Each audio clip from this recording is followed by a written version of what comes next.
Hello everyone, I'm Slade, I'll be your host, and welcome to Star Wars Did You Know? In this video, we're going to be discussing the Prism, also called the Ghost Prison. It was a secret facility constructed by the Jedi Order during the Second Great Schism between 7,000 and 6,900 years before the Battle of Yavin. It was a Jedi-run prison facility that was only known about by the Jedi Order, and even then, only by certain masters within the Order, such as those in the High Council and select masters who were chosen for garrison duty there, which we'll come to later. It was located in wild space within the Diab system in orbit of Diab's sixth moon. Specifically, it was built in the mass shadow of that moon, and when combined with the electrical storms in the Diab system, made it almost impossible to find on sensors, and even visually it was very difficult to find. Essentially, if you wanted to find it, you had to know where it was. Now, it was used to house rogue Jedi, certain Sith, and even just random prisoners who were deemed to be too dangerous or perhaps knew something and were not allowed to be released back into society. And again, this prison was run exclusively for and by the Jedi.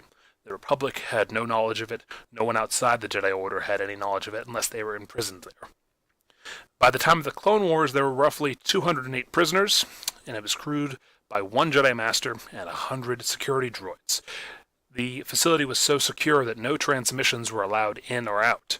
So when this Jedi Master was greeted by a ship carrying two Force users, they thought that it was their relief arriving to relieve them of their duties, which the garrison time of a Jedi on the Ghost Prison was roughly 12 to 24 months. It's not really specified exactly how long they're there, only that the Jedi Master in question was worried they had been forgotten. And with no means of communicating with the outside galaxy, they assumed their relief had arrived, if late. Unfortunately for them, the two individuals they greeted on the landing pad were none other than Darth Vader and Emperor Palpatine, who promptly killed the Jedi Master, destroying the security droids in the process, and taking over the Jedi's secret prison.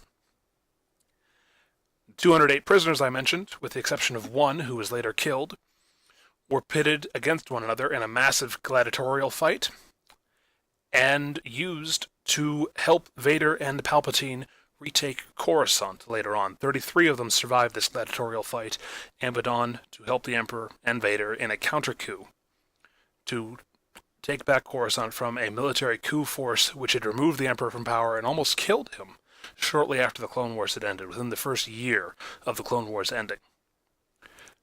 Now, the facility, again, as I said, it's already impossible to find.